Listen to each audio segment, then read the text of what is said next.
Morning. Sunday morning, a week after Bondi. Still got to keep purging and venting. If you don't like it, turn it off.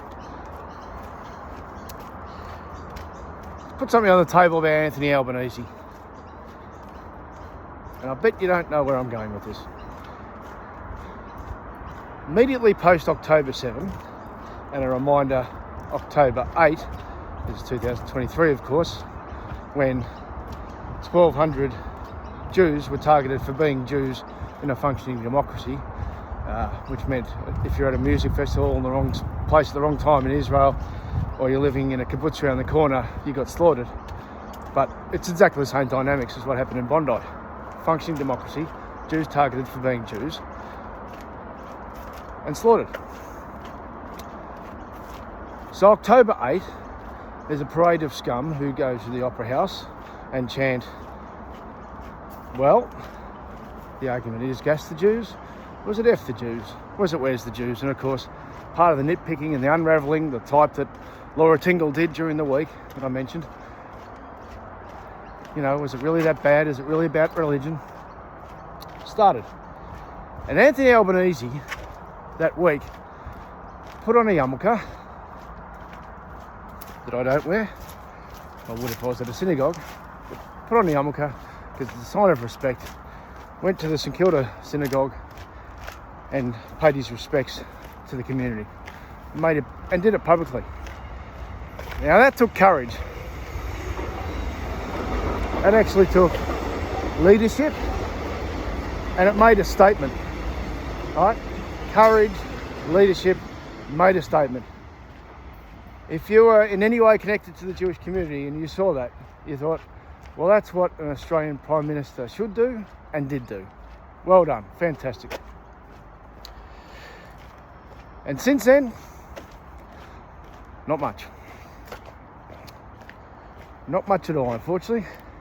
He said the right things at times, but actions, he's done not much. Now, you can file it under,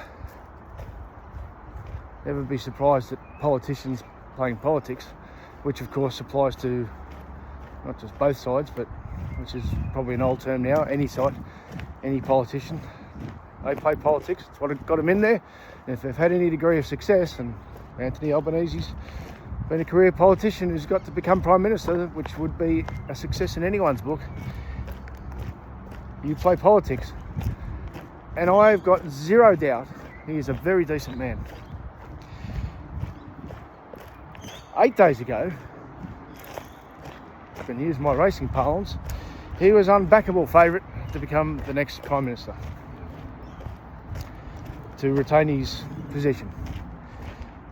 There wasn't much of a challenge from the Liberals, and there was no reason to vote him out. Well, whatever his chances are, probably still very good. They're a lot less now, aren't they?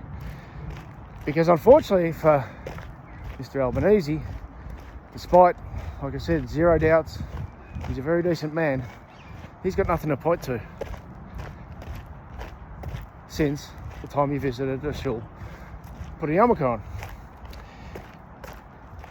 Because, of course, the heartland of Western Sydney now is predominantly Muslim-based, and he had a choice at times of putting severe pressure on the Muslim community leaders who have been absent in condemning the vile anti-Semitism and Jew hatred around the country.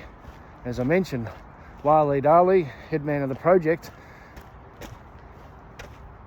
and I don't know if he was on that night for complete clarity, but the project were more than happy to get some teens on who were chanting Allahu Akbar in the middle of Melbourne, only a few blocks away from Sisto. So now Anthony Albanese has rightly been condemned because he hasn't got anything to show for it. And he said all the right things since, and I genuinely believe he's meant all the right things. But then I mentioned, don't be surprised at politicians playing politics. Well, part of the politics now is, just like Laura Tingle, piece of phlegm, let's diminish the argument. Let's broaden the argument. Let's change the argument. Let's change the narrative. So yesterday I'm doing my work and about to post Saturday morning, and there's Jason Clare on the Today Show. And what we need to take away from Bondi is the need to get guns out of the community. Now, less guns in the community is a good thing. I reckon what we need to learn about Bondi is it's not okay in Australia, anywhere, but we're talking about Australia because we're Australians. It's not okay for Islamic terrorists to murder Australian Jews, and it's not okay for the Muslim community to be silent. Where are their leaders, the silent Muslim leaders, Australian Muslim leaders in the community? And it's, I suppose, a bit hard when so many of them have previously been caught out by saying the most vile things against the Jewish community. So my edgy take is saying that guns are the problem after Bondi is like saying planes are the problem after 9/11. And the reason Jason Clare gets sent out to say that, and not Anthony Albanese, is politics.